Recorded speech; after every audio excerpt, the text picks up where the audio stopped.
Hello, hello. Welcome back to another video. Today we're going to be breaking down my budgeting, and just like that, can't believe it, another month is gone. We only have a few more left of this year. So let's see how October treated me between my income, expenses, and everything in between. So as mentioned, here's my October breakdown in my budget. One thing I will mention, I'm a little sick today, so if my voice sounds a little raspy, that is why. Um, First thing that kind of sticks out to me when I'm glancing back at this is the amount I invested this month. That being 3,900. This is more than my usual monthly investments. Um, Usually on a month basis, I try to go somewhere for 1,000, a little bit more than 1,000, probably like 1,500 roughly, because I aim for $20,000 a year. This month I actually accidentally doubled up my Robinhood contribution. I wanted to put $800 in to, buy one more contract of a Google Leap earlier on in the month, and I accidentally did the deposit twice instead of just doing it once. So I got that double contributed on there. And then as well, I was buying up Amazon really aggressively this month. So at one point I put in $1,500 just so I can buy Amazon shares. And this was a couple weeks before earning. So I already am profitable in those shares. So that's always a great feeling. Um, Now going back, we're gonna go top down from here on. We have my income for the month, which is $4,436. My income in November should be a little bit higher than this just because that's the way my work structure kind of comes down.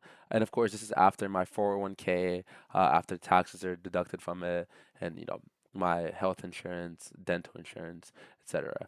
I spent $229 on groceries. That's I think pretty normal based on what I've done in the past few months, and the majority of this is between Costco and some smaller stuff at HEB. Now, my entertainment is definitely up this month compared to September. I was taking a look at this and I was trying to understand and process, why is my entertainment so much higher than usual?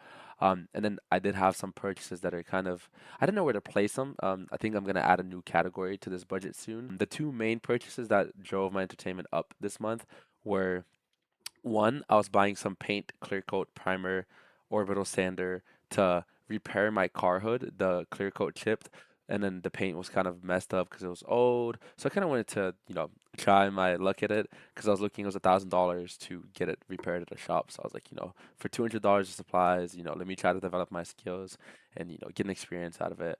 Along with that, I also upgraded my graphics card on my computer to a 5060. So that was about 200 some dollars to after some gift cards. Again, I have no utilities because that's included in my rent. I also spent a lot of money eating out this month in October. This kind of includes, what I eat out personally. Sometimes I don't have time after work, so I get a quick meal because I'm going to play volleyball or something like that, or dates or things like that. Eating out, even maybe I'll pay for a friend's food and then they'll Zell me back, so it kind of goes back into income. They kind of offset each other. Um, Following that, my business expenses were $188, nothing too crazy this month. And then again, I already mentioned investment. I also save $1,000 every month. I pull $1,000 into my high yield savings account. Currently, I'm building up the high yield savings account because my car is getting a little older, so I want to have a safety net in there in case something happens. I can either afford the repair, or if this savings account bucket gets big enough, eventually I can just buy a new car without having to have this thing in the back of my mind constantly. Going into that, my rent, as mentioned before, amazing. I love my rent, $600 a month. It's phenomenal. Cannot complain. And then my gas for the month was 130. Some, oversights and review on everything. Again, my entertainment and eating out were definitely up this month. I ate out a little bit more. Lunches with my coworkers and stuff like that, maybe a happy hour or two. So that's something that I'm definitely going to be more conscious of during November and try to reduce that back down. I definitely don't want that to be above $300 in terms of eating out and whatnot, even if I'm, going out with people or whatever. And then entertainment, same thing. Kind of want to pull it back this month. Again, my income should be a little bit higher in November due to the way the pay structure works at work, but I want to be conscious of this. That's the whole point of having this numbers and taking this data down and putting in all this effort so I can have it presented like this, so I can reflect on it. And, I want to turn down my unnecessary spending on my once a little bit, so I don't have to be overextending myself. And then I did fix something that was bothering me in this. We can see that my income year to date is $35,000, and I spent a little bit more than that.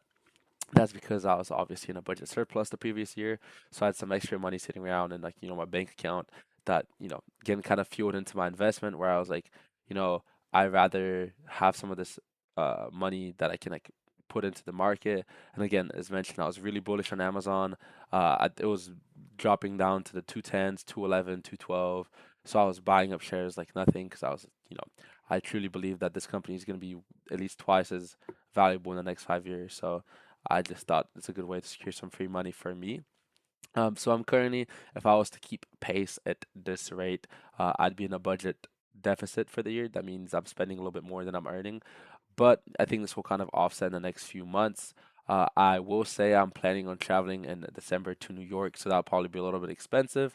But we're here to live life a little bit as well, so I'll try to budget that and be mindful. And then so far, my projected end of year income, taking everything into account, should be closer to 65K. I have some income here that I've gained from selling options this year that has not been factored into this. So I'm going to kind of factor that in closer to December, once I sell out of some contracts and things like that, so I can have a better review of everything. Um, I have like a whiteboard with my goals on here, so I've been slowly filling things up, and that's like one of the ones that I haven't like updated as most up to date, because I haven't taken into account that extra income. But yeah, overall, besides my entertainment and eating out costs going up a lot compared to previous months, I was pretty happy with this month. I was able to invest and save a lot of money, and I'm still investing over 50% of my income, which is great. I'm saving almost 10% as well for like rainy days, emergency funds, that type of thing. So I think I'm in a really good place, and if I keep pace with this, yeah, I'll be really well off at one point in the future. Again, I'm not posting this. I'm not a financial advisor by no means. I don't want to tell you what to buy, what to do. I'm just recording this so I can show you the power that tracking your finances has, and how it allows me to make influential decisions in my life that will put me in a better place one day. Of course, as always, if you have any questions, concerns, or if you found anything interesting, please leave a comment below. I love reading the comments. And as always, take care and have a great day. Take care. Peace.